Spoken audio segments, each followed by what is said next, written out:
According to Cuomo, virology experts have reviewed data on infections and hospitalizations and have authorized the reopening of hospitals in the North, the Finger Lakes region, the New York Center, the Mohawk Valley and the South Tier for the second phase. District officials learned during a 7 p.m. phone interview that state-appointed health experts must approve the next phase of reopening, but it is unclear when that will happen, said Anthony Pacenti, District Executive Director of Oneida County. These are companies that have spent a lot of money preparing for reopening and were last minute informed that other criteria are being reviewed or that other experts are reviewing data we didn't know, said Oneida County Executive Director. While some companies postponed their plans to reopen, others opened as planned before the government gave its consent, Pacenti said by phone on Friday, adding that he told them he wouldn't do anything to stop them.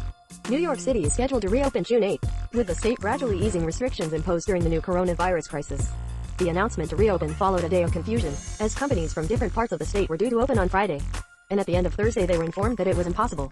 Also on Friday in Cuomo, most of New York State reopened its halls, shops and offices according to strict rules. The guidelines for companies entering the second phase require hairdressers and hairdressers to be tested every 2 weeks and restrict hair care without facial treatments, manicures and massages. The city will provide 2 million masks for businesses, as well as training and a direct line for workers, he said, but residents who are still uncomfortable using the subway may have to improvise.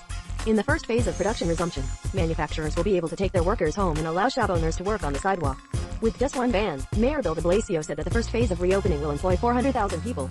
Cuomo said the city will carry out its hospitalization and testing costs, store personal protective equipment and focus on the level of infection in the hot spots of the postal code. Annette Knapp, owner of the Bellezza Syracuse showroom, registered 8 customers on Friday, the first at 9:15 a.m., but canceled them before further notice, fearing it would jeopardize her operator license. New York is the only area in the state that has not yet lifted its restrictions. Times Square is mostly empty, as most of the city is free of cars and pedestrians for fear of coronavirus spreading in New York City on March 22, 2020. Companies often use public transportation to get their employees to work in a city where less than half the houses have cars.